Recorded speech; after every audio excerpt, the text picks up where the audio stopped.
जेते केलेंकारी नेता सबू बीजेपी भाड़ी कोलाकोली होउछन्ति गोटिए परे गोटिए जनविरोधी नेता सबू एकाठी होई एबे बीजेपी भाड़ी राज्यवासी जानिछन्ति केलेंकारी नेतांकर भविष्यत कौन जनविरोधी नेतांको केमिति साबाड करि हबो राज्यवासी बेस भल भाबरे जानिछन्ति।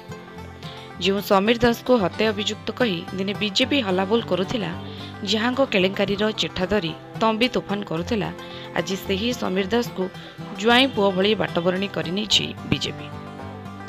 समीर दास बीजेपी रे मिसिबा परे राज्यवासी मनरे गोटिए प्रश्न बीजेपीर नीति नैतिकता अछि तो कारण 6 मास तले हत्या अभियुक्त बोली जो समीर दास को विरोध रे बीजेपी अभियोग आणुथिला आज सीए केमिति निर्मल गेला पुओ होईगला से दिन हत्याकारी बोली कही गाली देउथिले आज केमिति आदरी नेले।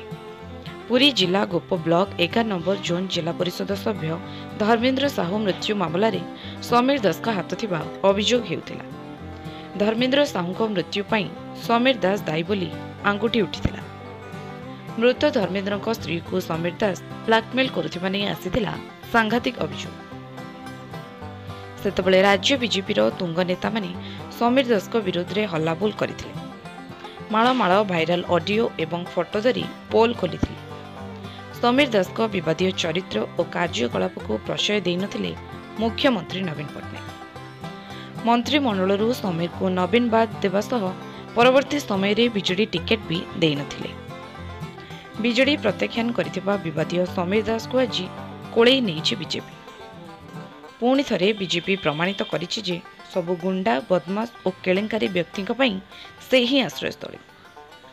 पूर्वर बिजेडी बहिष्कृत जन विरोधी प्रदीप पाणिग्राही और प्रशांत जगदेव को भी दल को नहीं बीजेपी निज हीन राजनीतिर परिचय देइथिला। एबे सही तालिका जोड़ी होइछन्ति